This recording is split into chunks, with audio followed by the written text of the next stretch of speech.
So this is an initial ownership experience of this 2019 Audi A5. I've driven the car for about 1,500 miles so far, just over a month now. So just wanted to give a quick experience sort of overview of the car. The changes I've made to the car so far are just the wheels here. So I'm not sure if it's coming through on camera, but they used to be silver. I've now changed them to a grey sort of chrome finish. It's really nice in the sunlight, so you get a black sort of look on the insides of the wheel, and on the outside you get a really nice grey chrome finish.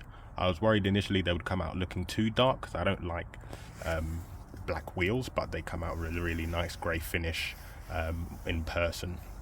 I'll try maybe overlay the previous wheels on the video just to have a comparison. I've also put some Goodyears on there too, and also downsized the alloys. So the alloys the car came with were 19-inch, and they rode a little bit too firm for me, so I've downsized to 18 and changed the tires all the way around for Goodyears, and it's a lot more comfortable over bumps, and also a little bit quieter. Car was already quiet, but it's even quieter now, which is great. Overall, I really like the exterior. There are some minor changes that I'd like to do. So, for example, perhaps tint the back windows and then change the chrome finish to like a black finish just to complement the grey a bit more. At the back here, we've also got a spoiler that the car actually just came with, so I kind of got lucky there. Initially, I didn't think I'd like it, but it's grown on me quite a lot and I quite like it. It complements the grey finish of the car as well, so I'll keep that. Moving to the front, you've got the standard chrome grille that I would like to change to the RS5 sort of standard grille, but I'll get rid of the RS5 badging and the Quattro badging because obviously this is not an RS5. So we'll change that, keep the badges chrome though. Don't want too much black, otherwise it might be a little bit too boy racer, which isn't really my style.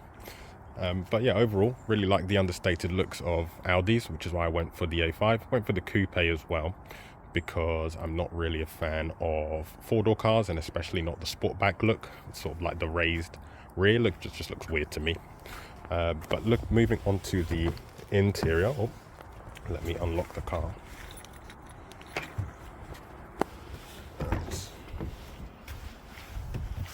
So, with the interior, as you can see here, I've driven 1,544 miles. And the interior is one of my other favorite parts of the car because I just think Audi do interiors really well, probably best in the segment, alongside Mercedes and BMW. I just prefer their sort of minimalist look, I guess you could say. Let's start the car. So starting on the center console, you've got really nice sort of tactile buttons here. They're all just, they just feel nice to push. You've got the off button here. Let's focus, there we go. Got the off button here for the screen. Got the parking assist. That's traction control on and off. That is auto stop start. And then you can select your drive select. But I've mapped that to here. So if I press here, it then brings up the drive select, just a bit more convenient. One thing I did make sure to do was to get a Audi that was pre-facelift, so pre-2020 facelift, because the center console here, they've changed it to a black, glossy black, which scratches and gets really dusty really easily. So I much prefer this sort of like fake wood effect they've got going here. And I also would like to change the center console trim here, the aluminium, because somehow the previous owners managed to scratch here as well as the door, driver's door aluminium trim. I have no idea how, but I'm going to get that changed through a Volkswagen Group independent rather than main dealer, just to save a bit of money. But yeah, overall this interior is really nice. Another small change I'd like to do is the steering wheel here. So I'd like to change this to the same leather OEM steering wheel, but just flat bottomed, because I just think it looks much nicer. I would like to get a reverse camera in here, and I think that's pretty much all I would like to do, because overall the car has pretty much everything I need in a car. It's quiet, great motorway cruiser if that's what you're looking for. It's not as sporty as a BMW or as flashy as a Mercedes, but it's not really what I'm looking for. It just does everything well and competently and efficiently and quietly as well. It's even got auto stop start, which I was really hoping it was going to have. Just makes the drive even more calmer, because the car will hold the brakes for you. So you just push the button and then take your foot off the brake, and the car will just, hold the brake. So if you're in traffic or you're at traffic lights, you don't have to, keep tension in the brake or anything like that. You just release your foot. It's also even got a phone charger here, so you just put your phone there and it will charge. But for me, I need Android Auto to work, so I have to plug in my phone here, so it just charges through here whilst I get Android Auto on the screen here anyway.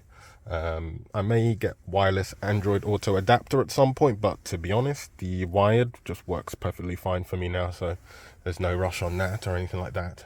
As for the cost of ownership, on average I tend to get about, I think it's 42. It's gone down a little bit, 41.3, but usually I get 42 or above generally on my journey to work. I haven't driven the car for that long, so I'm assuming this will probably go back up, to be honest, because I'm a pretty calm driver overall, so I don't like to mash my foot on the accelerator too much. So yeah, the ownership experience has been pretty great so far. Like I said, it gets about 42 miles to the gallon. I've seen it go as high as about 48 towards the end of my journey, and then once I get into town, then it goes back down. So on the motorway, it's perfect for what I need, which is the reason I bought it, just to be a calm, quiet motorway cruiser. And that's what it does, really. There's nothing to really complain about so far. What I will also do is a follow-up video.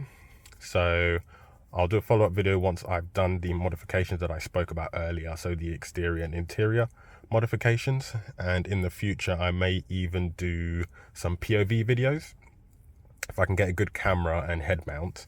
I think Black Friday is coming up soon, so I'll see what I can find and might do some POV driving videos in the future, perhaps daytime, even nighttime ones as well, if there's any interest. If you do have any questions about the car, feel free to leave them in the comment section and I'll get back to you as soon as I can.